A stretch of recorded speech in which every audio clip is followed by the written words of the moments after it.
Hello बच्चों, MK chemistry classes में आपका स्वागत है।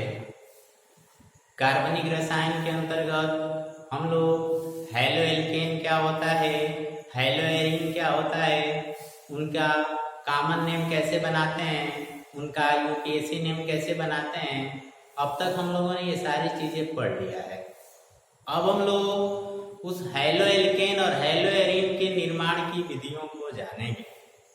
ठीक है, तो आज का हमारा टॉपिक है हैलो एल्केन के निर्माण की सामान्य विधियां, यानी किस प्रकार से हम लोग हैलो एल्केन्स का निर्माण करते हैं। General methods of preparation of halo alkane, यानी हम लोग हैलो एल्केन के प्रिपरेशन के बारे में जानेंगे कि यह कैसे निर्माण किया जाता है। यहाँ पे सबसे पहले हेडिंग लगाई गई है हाइड्रोकार्बनों से। याद करिए, जिस दिन मैं हैलो एल्केन और हैलो एरीन वाला लेसन शुरू किया था उसी दिन आपको बताया था कि जितने भी कार्बनिक यौगिक होते हैं बच्चों, सबका जनक हाइड्रोकार्बन ही होता है। ठीक है, दिन बताया गया था आपको कि जितने भी कार्बनिक यौगिक हैं वो सभी के सभी हाइड्रोकार्बन से ही डिराइव है, उसी के व्युत्पन्न होते हैं। और फिर मैंने उसके आधार पे बताया था कैसे हैलो एल्केन नाम पड़ा, कैसे हैलो एरीन नाम पड़ा, इस हाइड्रोकार्बन के आधार पर ही। तो ये सारी चीजें हम लोग पीछे क्लियर कर चुके हैं।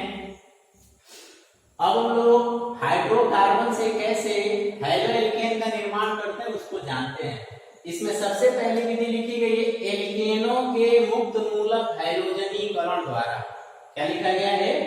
एल्केनों के मुक्त मूलक। इसका मतलब ये है कि सबसे पहले एल्केनों से हम लोग क्या बनाएंगे? मुक्त मूलक बनाएंगे, और फिर उस मुक्त मूलक का हाइड्रोजन से जब क्रिया होती है बच्चों, किसी भी पदार्थ क्रिया जब हाइड्रोजन से होती है, उसमें जब हाइड्रोजन की मात्रा बढ़ती है तो उस क्रिया को हम लोग हाइड्रोजनीकरण कहते हैं। ठीक है, और हाइड्रोजन क्या है? याद करिए, बताए थे कि 17वें समूह के तत्वों को हाइड्रोजन कहा जाता है। तो जब ये हाइड्रोजन का रेशियो किसी यौगिक में बढ़ता है तो हम लोग उसका हाइड्रोजनीकरण कहते हैं। हो गया, अर्थात हाइड्रोजनीकरण की क्रिया कहा जाता है। ठीक है, यदि यहाँ पे फ्लोरीन से क्रिया हमने कराया तो उसको फ्लोरीनीकरण कहेंगे। यदि हमने क्लोरीन से क्रिया कराया तो उसको फ्लोरीनीकरण कहेंगे। यदि ब्रोमीन से क्रिया कराया तो उसको ब्रोमीनीकरण कहेंगे। यदि आयोडीन से क्रिया कराया तो उसको आयोडीनीकरण कहेंगे। समझ में बात आ गई? तो आप हाइड्रोजनीकरण को दिमाग में रखिएगा, और आगे क्लोरीनीकरण, ब्रोमीनीकरण, आयोडीनीकरण ऐसे जो भी आएगा उसका मतलब समझिएगा कि हाइड्रोजनीकरण की ही बात हो रही है। ठीक है, इसीलिए यहाँ पे लिखा गया है हाइड्रोजिनेशन ऑफ एल्केन्स, यानी एल्केनों का हाइड्रोजनीकरण करा के हम लोग किसको प्राप्त करेंगे? हैलो एल्केन्स को प्राप्त करते हैं। समझ में बात आ गई? हैलो एल्केनों का हाइड्रोजनीकरण करा के हम लोग हैलो एल्केन्स प्राप्त करेंगे। कैसे? आपको पीछे भी बताए थे कि जो एल्केन होता है बच्चों, कार्बन और हाइड्रोजन से मिलके बना होता है। उसमें से यदि हाइड्रोजन को हम हटा दें, ठीक है, सपोज दैट एक हाइड्रोजन को यदि हम हटाएं, ठीक है, तो वो सी, जैसे मान लो हमने मेथेन का उदाहरण लिया, CH4, उसमें से एक हाइड्रोजन कम कर दें तो बन जाएगा वो CH3 में। अब वो कन्वर्ट हो गया मुक्त मूलक में। किसमें कन्वर्ट हो गया? मुक्त मूलक में, और अब उसका नाम हो जाएगा मेथिल। उस मुक्त मूलक का नाम क्या हो जाएगा?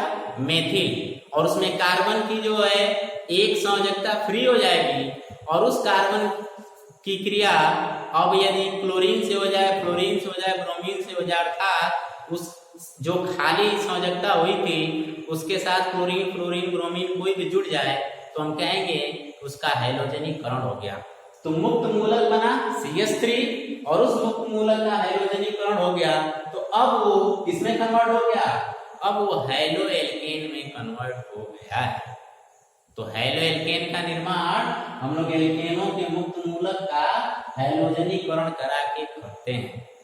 मीनिंग यहाँ पे मैंने लिखी है कि एल्केनों की क्रिया हाइड्रोजनों से कैसे, कंडीशन इसके लिए एक और है, इस क्रिया को स्टार्ट करने के लिए सूर्य के प्रकाश की आवश्यकता होती है या उष्मा की भी आवश्यकता होती है। यानी उष्मा की उपस्थिति में भी ये क्रिया हो सकती है और सूर्य के प्रकाश की उपस्थिति में भी ये क्रिया हो सकती है।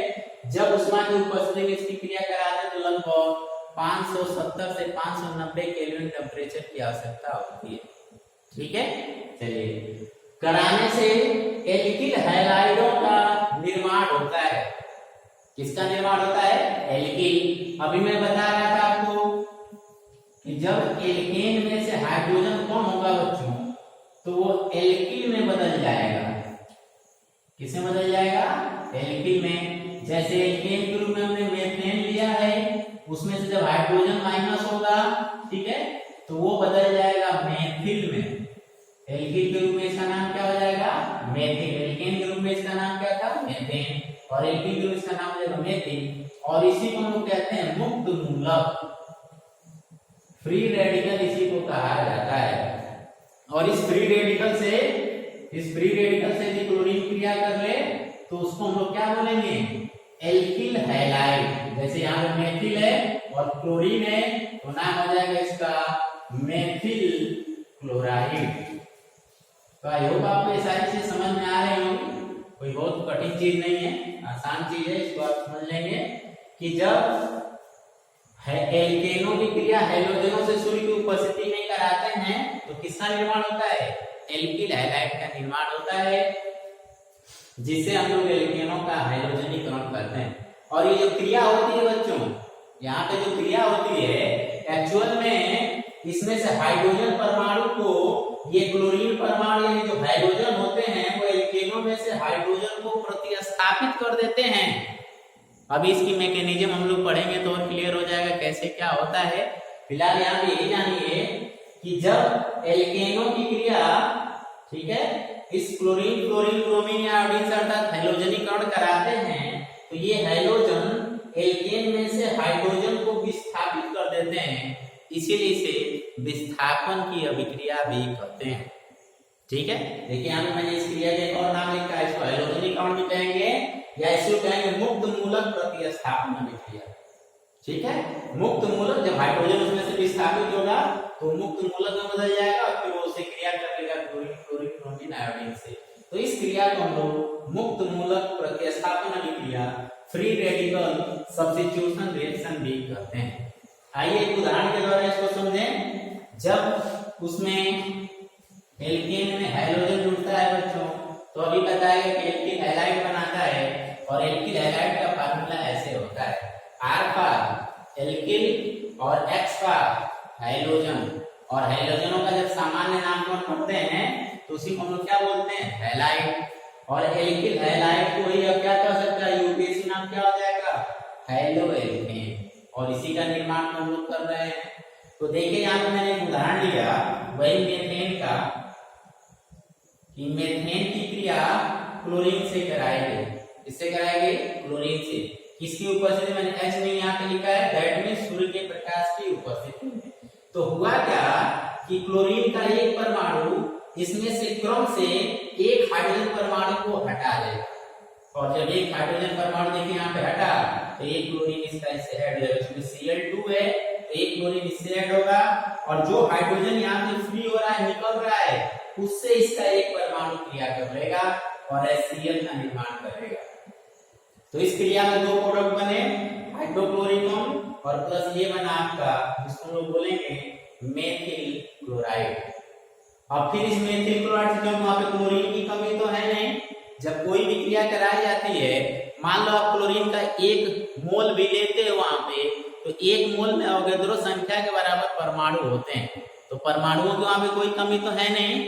तो नेक्स्ट फिर वही क्रिया होगी, फिर Cl2 अब इससे क्रिया करेगा और फिर उसी तरीके से क्रम से होगा। इसमें कई क्लोरीन परमाणु इसके साथ ऐड होगा और एक हाइड्रोजन इसमें से और कम हो जाएगा। देखिए यहाँ पे पहले CH3 था, अभी CH2 हो गया। ठीक है, तो इस प्रकार से करते करते लास्ट में हमको ये प्रोडक्ट प्राप्त होगा, कार्बन टेट्राक्लोराइड या टेट्राक्लोरोमेथेन भी इसको बोला जाता है। तो ये प्राप्त हुआ। इधर देखिए सबसे पहला प्रोडक्ट था मेथेन CH4, 4 हाइड्रोजन परमाणु थे और ये 4 हाइड्रोजन परमाणु 4 क्लोरीन परमाणु के द्वारा क्या कर दिए गए? प्रतिस्थापित कर दिए गए। समझ में बात आ रही है? तो प्रतिस्थापन क्रिया यहाँ पे हो रही है, मुक्त मूलक से हाइड्रोजन एक एक करके प्रतिस्थापित हो रहा है और उससे हाइड्रोजन परमाणु एक एक करके क्रम से जुड़ते जा रहे हैं। समझ में बात आ गई? तो ये है पहला पॉइंट, हाइड्रोकार्बन से हेलो एल्केन का निर्माण। इसमें भी पहला पॉइंट हमने एक और दिया कि एल्केनों के मुक्त मूलक हैलोजनी, यानी सीधा से देखा है तो एल्केनों के हैलोजनीकरण द्वारा हम लोग हेलो एल्केन्स का निर्माण कर सकते हैं। इसको नोट कर लीजिए। फिर इसके बाद इस क्रिया की जो है हम लोग क्रिया विधि अर्थात मैकेनिज्म को पढ़ते हैं। नोट कर लीजिए इसको।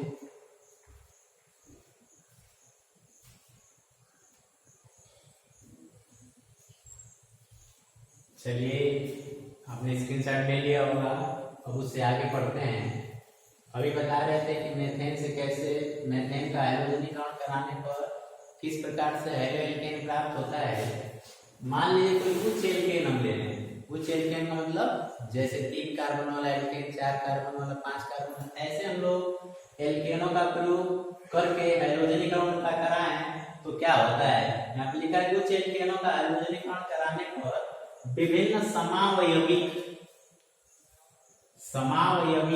यौगिक, आप पढ़े होंगे 11वीं में भी, जिसमें बताया जाता है कि ऐसे ये ज्यादातर ये गुण कार्बनिक यौगिकों में ही पाया जाता है। ऐसे यौगिक जिनका अणु सूत्र समान हो लेकिन संरचना सूत्र समान न हो, ऐसे यौगिकों को समावयवी यौगिक और उस गुण को समावयवता कहा जाता है। बच्चों, जब उच्च एल्केनों का हैलोजनीकरण कराते हैं तो विभिन्न समावयवी उत्पादों का मिश्रण प्राप्त होता है। दैट मीन्स सिर्फ एक प्रकार का हमको हेलो एल्केन प्राप्त नहीं होगा, कई प्रकार के हेलो एल्केन प्राप्त होते हैं। कैसे, उदाहरण के माध्यम से इसको समझ लिया जाए।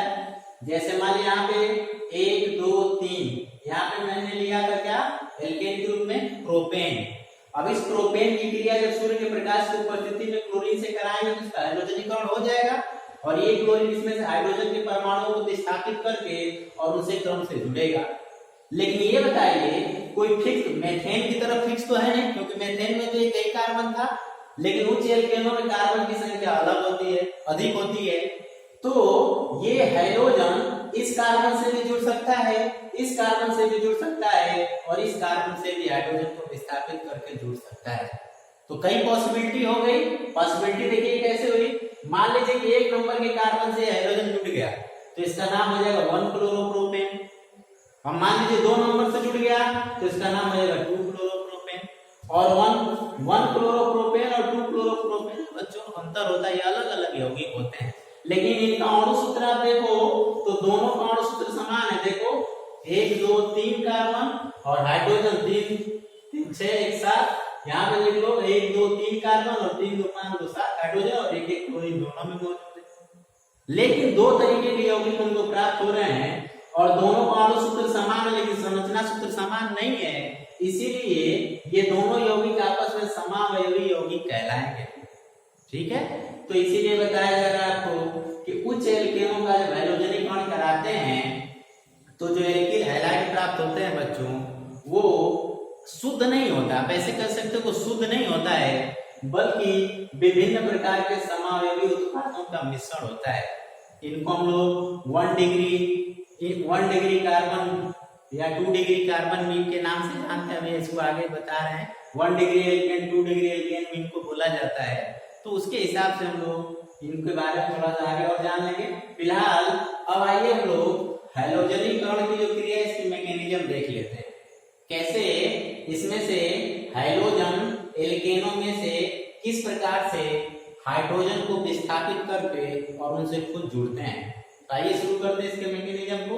मैंने बताया है कि इस क्रिया को प्रारंभ होने के लिए, इस हैलोजनीकरण की क्रिया एल्केनों का जब हैलोजनीकरण कराएंगे तो उस क्रिया को स्टार्ट होने के लिए बच्चों हम लोगों को या तो उष्मा की जरूरत होती है या तो सूर्य के प्रकाश की आवश्यकता होती है। तो यहाँ पे हम लोग सूर्य का प्रकाश ले रहे हैं, सनलाइट। जैसे सनलाइट इस हैलोजन पे पड़ेगा बच्चों, ये हैलोजन ठीक है एक एक इलेक्ट्रॉन का साझा करके Cl2 में Cl2 था, क्योंकि हम लोग तो Cl2 ले रहे हैं, लेकिन जैसे इसके ऊपर सनलाइट पड़ेगा ये Cl2 क्लोरीन के 2 परमाणुओं में कन्वर्ट हो जाएगा। क्या यूं कहें कि क्लोरीन के 2 मुक्त मूलक बन जाएंगे। और आपको पता होना चाहिए कि किसी भी यौगिक के निर्माण में दो मूलक भाग लेते हैं, यानी मूलक ही आपस में जुड़ते हैं। तो यहाँ पे पहले Cl2 के रूप में था और जब इस पे सनलाइट पड़ा तो इसका होमोलिटिक क्लीवेज हो गया। होमोलिटिक का मतलब कि जो इलेक्ट्रॉन इनके पास था वो इलेक्ट्रॉन अपना दोनों ले लिए जो साझा में लगाए थे, और क्लीवेज मतलब विदलन, और लेके अलग हो गए। समझ में बात आई? और किसमें कन्वर्ट हो गए? ये क्लोरीन मूलक में कन्वर्ट हो गया। ध्यान से इसको देखिएगा, मैकेनिज्म समझ में तभी आपको आएगी। ये देखिए इन दोनों का अलग अलग इलेक्ट्रॉन यहाँ पे था, ये अपना इलेक्ट्रॉन लेके अलग हो गए, तो इनका मूलक में अब ये कन्वर्ट हो गया। जितने मूलक उसके ऊपर ऐसे में देखिए एक स्पॉट डॉट के रूप में बनाया है, ठीक है, ऐसे लिखने का तरीका होता है। तो ये क्लोरीन मूलक में कन्वर्ट हो गया। अब चूंकि इसकी क्रिया हम किससे करा रहे हैं? इसकी क्रिया हम लोग करा रहे हैं मेथेन से, एल्केन से करा रहे हैं, तो मेथेन से करा रहे हैं। तो अब बच्चों ये मुक्त मूलक इस मेथेन के पास आएगा, और मेथेन का सूत्र क्या है? CH4। तो इसको हमने ऐसे लिख दिया है CH3, और इस हाइड्रोजन को सिंगल बॉन्ड से हमने यहाँ पे दिखा दिया है, ठीक है। अब क्या होगा कि ये मुक्त मूलक जैसे इस मेथेन से क्रिया करेगा, ये तो सनलाइट से मुक्त मूलक में कन्वर्ट हो गया। अब ये जब मेथेन के पास आएगा तो इसको भी अब प्रेरित करेगा। किसके लिए प्रेरित करेगा? कि इसमें ये जो एक हाइड्रोजन दिखाया गया है, इस हाइड्रोजन को अलग करने के लिए प्रेरित करेगा, ठीक है। ये चाहेगा कि इसमें से हाइड्रोजन हटे और मैं इसके साथ जुड़ जाऊं, तो इसके लिए प्रेरित करेगा। तो होगा भी यही, इसके दबाव की वजह से, ठीक है, ये मेथेन में से एक हाइड्रोजन परमाणु भी अलग हो जाएगा, ठीक इसी तरीके से। और जैसे हाइड्रोजन परमाणु इसमें से अलग हुआ बच्चों, ये मेथेन भी मुक्त मूलक में कन्वर्ट हो गया। तो दो मूलक मिल गए, क्लोरीन मूलक और यहाँ पे मेथिल मूलक मिल गया। और फिर ये दोनों मूलक आपस में क्रिया कर लेंगे, और क्रिया करके किसका निर्माण करेंगे? आगे यौगिक का निर्माण करेंगे। एक बात और, चूंकि यहाँ पे जो मुक्त मूलक है बच्चों, ये हाइड्रोजन जैसे इसमें से अलग, इसको प्रेरित किया अलग होने के लिए हाइड्रोजन अलग होगा, तो ये ज्यादा अनस्टेबल होता है। आप कहेंगे क्यों नहीं डायरेक्ट आगे जुड़ गया? डायरेक्ट नहीं जुड़ सकता है, क्योंकि पहले ये अनस्टेबल, ज्यादा अनस्टेबल अस्थायी होता है, तो पहले हाइड्रोजन के साथ जुड़ता है, और हाइड्रोजन के साथ जुड़ के HCl बना लेता है। समझ में बात आ गई? तो ये HCl ग्रुप में निकल गया, और यहाँ पे मुक्त मूलक सिर्फ बचा कौन सा? मेथिल। अब इस मेथिल से, अब ये मेथिल, देखो ध्यान से एक चीज और ध्यान दो, जो मुक्त मूलक होगा वो दूसरे वाले अणु को टूटने के लिए प्रेरित करेगा, ये भी ध्यान दें, ठीक है। तो यहाँ पे ये अणु था, ये मुक्त मूलक था, तो ये इसको तोड़ा, किसमें? HCl में और CH3 में। अब यहाँ पे ये मुक्त मूलक है, ये CH3 मुक्त मूलक में कन्वर्ट हो गया, तो अब ये इस क्लोरीन यानी Cl2 के अणु को तोड़ेगा। इसका पहले एक बार स्टार्ट हो गया, इसका क्लीवेज सनलाइट से, अब आगे ये मूलक इसको तोड़े। तो देखो होगा क्या, ये मूलक इस क्लोरीन Cl2 को दो मूलकों में तोड़ेगा, तो एक मूलक इसके साथ ऐड हो जाएगा और एक मूलक फिर ये फ्री हो जाएगा। यहाँ पे देखो एक मूलक इसके साथ ऐड हो गया और CH3Cl का निर्माण कर लिया। क्या बना लिया? एल्किल हैलाइड बना लिया। और फिर ये क्लोरीन एक मुक्त हो गया और ये क्लोरीन फिर यहाँ पे आ जाएगा, ठीक है। या यूं कह सकते हो कि फिर ये क्लोरीन मूलक जो है ये मेथेन से क्रिया करने के लिए तैयार है। इसीलिए क्रिया बच्चों कंटीन्यूअस मोड में होती है, रुकती नहीं ये क्रिया तब तक कि जब तक ये सारे मूलक समाप्त न हो जाएं। जब तक इनका टर्मिनेशन न हो जाए तब तक ये क्रिया, क्योंकि एक मूलक दूसरे मूलक से क्रिया करे, एक मूलक फिर भी फ्री हो जाता है, ठीक है। तो एक पॉसिबिलिटी है कि ये क्लोरीन मूलक जाके फिर मेथेन से क्रिया करके और फिर इसको मेथिल मूलक में कन्वर्ट करे, और एक पॉसिबिलिटी ये है कि ये फिर इसी पे अटैक कर दे, CH3Cl पे अटैक कर दे। तो जब CH3Cl पे अटैक करेगा तो देखिए आगे क्या होगा। यहाँ पे देखिए मैंने CH3Cl को इस रूप में लिखा हुआ है, क्लोरीन यहाँ पे जुड़ा है, हाइड्रोजन यहाँ पे अलग हुआ है। तो अब ये मुक्त मूलक इस पे अटैक करेगा, जब अटैक करेगा तो इसमें से फिर एक हाइड्रोजन निकलेगा और निकलेगा देखिएगा Cl के रूप में, क्योंकि पहले ये अनस्टेबल होगा तो इसी से क्रिया करेगा, ठीक है। और क्रिया करेगा तो फिर ये मूलक में कन्वर्ट हो गया, CH2Cl के रूप में मूलक बना लिया। अब ये जैसे ही मूलक बना और फिर Cl2 पे अटैक करेगा, ठीक है। और Cl2 पे अटैक करेगा तो CH2Cl का निर्माण होगा और फिर एक मुक्त मूलक यहाँ पे बचा हुआ है जो फिर इसी पे अटैक करेगा, ठीक है। हम लोग ये मान के चलेंगे इसी पे अटैक कर रहा है, इसमें बहुत सारे मूलक बनते हैं, कुछ इस पे अटैक करते हैं, कुछ मेथेन पे फिर अटैक करके मेथिल मूलक का निर्माण करते हैं। तो ये मानकर चलें कि इसी पे अटैक करेगा। जब अटैक करेगा इस पे, देखिए क्या होगा, फिर ये हाइड्रोजन से, पहले हाइड्रोजन से क्रिया कर रहा है बार बार, क्योंकि हाइड्रोजन ज्यादा अवस्था है तो पहले उसी से जुड़ेगा, तो जुड़ गया, फिर HCl का निर्माण हो गया और फिर हमें एक मूलक मिल गया Cl2CH मूलक मिल गया हमको। अब इस जैसे ये मूलक कन्वर्ट हो, ध्यान दीजिए आप, जो मूलक होगा वो दूसरे को तोड़ेगा, वो अटैक करेगा उस पर। तो ये देखिए फिर यहाँ पे ये मुक्त मूलक है और ये क्लोरीन पे अटैक करेगा, क्लोरीन का क्लेवेज होगा, टूटेगा ये, और फिर इस तरीके से ये CHCl3 का निर्माण कर लेगा, जिसको हम लोग क्लोरोफॉर्म में बोलते हैं, पीछे आपको बताया थे। और फिर यहाँ पे मुक्त मूलक बन गया। फिर ये मुक्त मूलक आएगा और फिर इसी पे अटैक करेगा। जब इसी पे अटैक करेगा तो इसमें एक हाइड्रोजन अभी और बचा हुआ है, उस हाइड्रोजन से क्रिया करके और फिर HCl में कन्वर्ट हो जाएगा और एक मुक्त मूलक और मिला, क्या, CCl3। और इस CCl3 पे पुनः एक बार ये क्लोरीन अटैक करेगा, ठीक है, और निर्माण कर लेगा CCl4 का, और एक मुक्त मूलक अभी भी बचा हुआ है। तो आप देख रहे हैं एक तरीका से चक्रीय अभिक्रिया, चक्र के रूप में अभिक्रिया हो रही है और इस तरीके से हमारा अंतिम प्रोडक्ट CCl4 का निर्माण हुआ। तो ये जो अवस्था होती है बच्चों, इसको हम प्रसारण अवस्था कहते हैं। प्रसारण का मतलब या प्रोपगेशन स्टेज इसको कहा जाता है। इसमें इन यौगिकों का निर्माण कैसे होता है, मूलकों का निर्माण कैसे होता है, ये सब चीजें होती हैं। और लास्ट में टर्मिनेशन स्टेज या समापन अवस्था, इसमें ये होगा कि मुक्त मूलक आपस में क्रिया कर ले और Cl2 का निर्माण कर ले, समझ में बात आ गई, या ये पुनः इससे क्रिया करके इसका निर्माण कर ले, सारे मूलक खत्म हो जाएंगे, क्रिया अपने आप टर्मिनेट हो जाएगी, क्रिया अपने आप रुक जाएगी।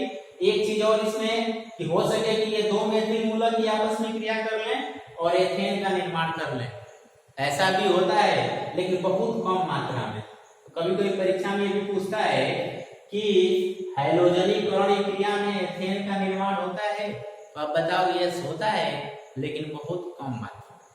तो आई होप आपको इसकी मैकेनिज्म भी समझ में आई। फिर से एक बार इसमें जल्दी से बताता हूँ कि मैकेनिज्म यानी क्रिया विधि को 3 भागों में बांट दिया है। प्रारंभिक अवस्था यानी क्रिया स्टार्ट कैसे होती है, फिर प्रसारण अवस्था यानी इसमें कैसे कैसे प्रोडक्ट बनते हैं, और समापन अवस्था कैसे इस क्रिया का समापन होता है।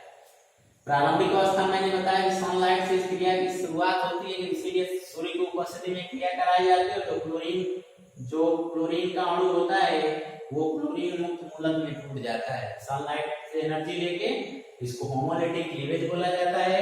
और फिर ये मुक्त मूलक इस मेथेन पे अटैक करता है। तो हम लोग यहाँ पे मेथेन के हैलोजनीकरण की क्रिया विधि को पढ़ रहे हैं। तो मेथेन पे अटैक करेगा और जैसे अटैक करेगा तो इसमें से हाइड्रोजन जो है ये ज्यादा अनस्टेबल है, तो इससे क्रिया करके HCl बना लेगा और एक मुक्त मूलक, नए मुक्त मूलक CH3 यानी मेथिल का निर्माण होता है, ठीक है। और ये मेथिल पुनः इस क्लोरीन पे अटैक करेगा और इसमें से एक क्लोरीन इसके साथ जुड़ जाएगा और एक जो है, क्योंकि एक हाइड्रोजन यहाँ पे कम हो गया था तो इसके साथ ये जुड़ जाएगा और एक फिर मुक्त मूलक का निर्माण हो जाएगा। अब ये मुक्त मूलक पुनः इस पे अटैक करेगा और दूसरे मुक्त मूलक का निर्माण करेगा, ठीक है। और फिर ये मुक्त मूलक, जैसे नए मुक्त मूलक होगा वो दूसरे पे अटैक कर रहा है, तो ये मुक्त मूलक क्लोरीन पे अटैक करेगा और इस तरीके से इसका निर्माण, एक क्लोरीन इससे जुड़ जाएगा और दूसरा क्लोरीन मुक्त मूलक के रूप में बाहर निकल जाएगा। और इस तरीके से क्रियाक्रम से होते हुए लास्ट में हमारा प्रोडक्ट मिल जाएगा CCl4 और एक मुक्त मूलक हो जाएगा जो फिर आगे इस क्रिया को प्रारंभ करेगा। क्योंकि मैं बताया हूँ कि इसमें यदि एक मोल भी आप पदार्थों को लिए हैं तो उसमें अवोगाद्रो संख्या के बराबर जो है एटम होते हैं या मूलक होते हैं, तो बहुत ज्यादा मोटी क्रिया होते हैं। इसीलिए एक बार ये क्रिया प्रारंभ करा दी गई तो इसको रोकना संभव नहीं होता, ये क्रिया स्वयं होती रहती है यहाँ पर जब तक ये प्रोडक्ट बन ना जाए, ठीक है। और समापन कैसे होता है कि सारे मूलक जब समाप्त हो जाते हैं, कैसे समाप्त होते हैं, ये मूलक आपस में क्रिया करके ऐसे निर्माण कर लेते हैं या इस तरीके से निर्माण आपस में क्रिया करके इसका निर्माण करते हैं और इसमें कुछ हद तक एथेन का भी निर्माण होता है, ठीक है ना, जब मेथिल मूलक आपस में क्रिया करते हैं। तो आई होप आपको इसकी मैकेनिज्म समझ में आ गई होगी, इसको नोट कर लीजिए। फिर इससे संबंधित कुछ 2-3 बिंदु हैं उनको हम लोग देख लेते हैं।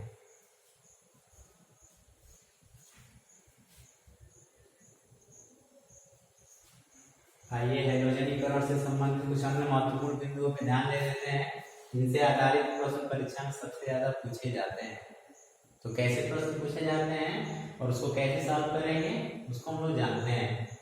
पहला दिया अभिक्रिया की दर हैलोजनों के आधार पर, यानी जब हैलोजनीकरण क्रिया आप कराओगे तो किस हैलोजन के साथ ये तेजी से जो एल्किल ग्रुप होता है वो किस हैलोजन के साथ तेजी से जुड़ता है, तो उसके हिसाब से हम लोग अभिक्रिया की दर को जानेंगे कि कौन सा हाइड्रोजन है तो हैलोजनीकरण आसानी से होगा।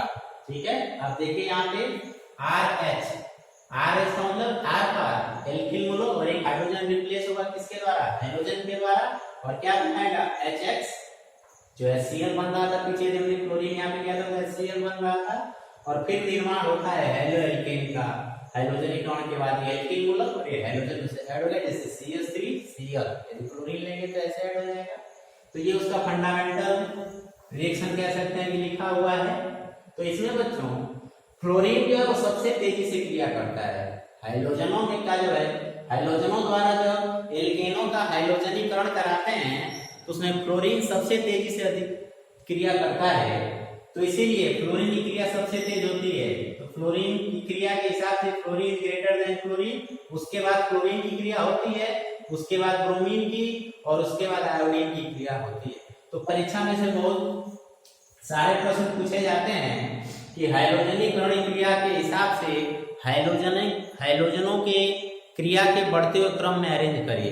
तो अब इस तरीके से इसको अरेंज करेंगे, या पूछ लेगा कि ये जिन हैलोजनों में से हैलोजनीकरण क्रिया कौन तीव्रता से दिखाता है, तो इस क्रम को आपको याद रखना है, तभी आप इस प्रश्न को हल कर पाएंगे। तो फ्लोरीन, क्लोरीन, ब्रोमीन, आयोडीन, ये इसका क्रम है। चलिए अगला पॉइंट लेते हैं बच्चों, जब हम लोग आयोडीनीकरण कराते हैं, यानी जब किसी एल्केन की क्रिया आयोडीन से कराते हैं तो उसको आयोडीनीकरण बोलेंगे। और जो आयोडीनीकरण क्रिया होती है इसमें ये मेथिल आयोडाइड बन रहा है, लेकिन ये बनने की जो क्रिया होती है बच्चों ये उत्क्रमणीय अभिक्रिया होती है। इसमें HCl जैसे क्लोरीन था तो HCl बन रहा था, यहाँ पे आयोडीन है तो क्या बनेगा HI बनेगा। और ये जो HI हाइड्रोजन आयोडाइड जो होता है बच्चों ये प्रबल अपचायक होता है। तो जैसे ये बनता है पुनः इसको अपचयित करके और इसको पुनः इस मेथेन में कन्वर्ट कर देता है, मतलब एल्केन में कन्वर्ट कर देता है। समझ बात आगे? तो इसलिए ये क्रिया अस्थायी रूप से होती है, और यदि हम चाहते हैं कि क्रिया अस्थायी रूप से हो तो इसके लिए इस क्रिया में हम लोग हाइड्रोजन आयोडाइड के ही किसी यौगिक का प्रयोग करते हैं। जैसे यहाँ पे मैंने प्रयोग किया HiO3 का, और ये HiO3 इस हाइड्रोजन आयोडाइड से क्रिया कर लेता है। यदि इस क्रिया में से हाइड्रोजन आयोडाइड को हम लोग हटा दें तो ये हाइड्रोजन आयोडाइड इसको अपचयित नहीं कर पाएगा, और अपचयित नहीं कर पाएगा तो ये परमानेंटली बना रहेगा। तो यदि हमको एल्किल आयोडाइड प्राप्त करना हो तो हमको इस क्रिया को एक चरण और बढ़ाना पड़ता है।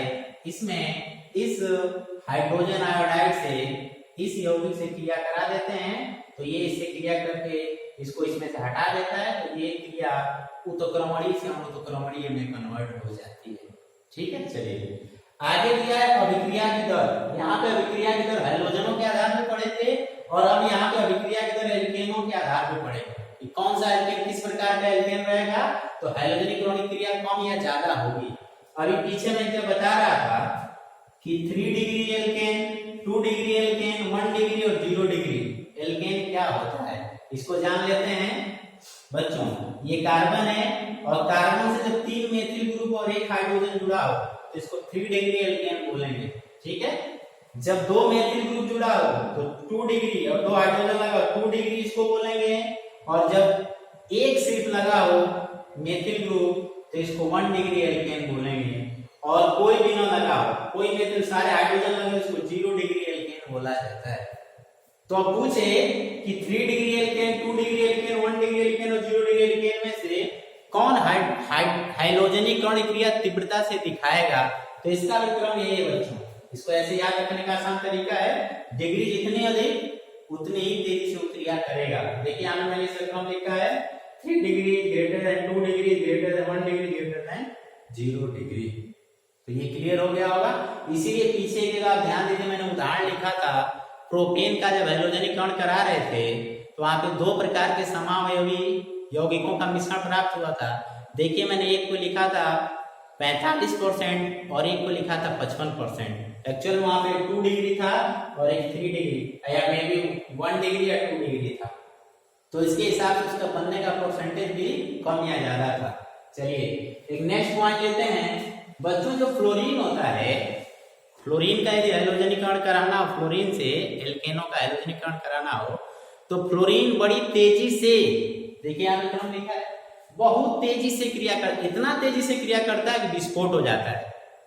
समझ में बात आ रही है? तो हम चाह रहे हैं कि हमको फ्लोरीन द्वारा निर्मित जो है हमको हैलो एल्केन प्राप्त हो, तो उसके लिए इस क्रिया का प्राय प्रयोग न करके बल्कि ऐसी क्रियाओं का प्रयोग करते हैं।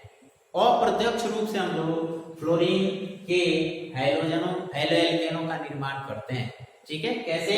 यहाँ पे देखिए विधि है श्वार्ट्ज अभिक्रिया। वैज्ञानिक के नाम के आधार पर वैज्ञानिक के नाम वाली क्रिया वैसे ही काफी महत्वपूर्ण हो जाती है, इंपॉर्टेंट हो जाती है। इसको श्वार्ट्ज अभिक्रिया बोलते हैं। और कैसे निर्माण करेंगे?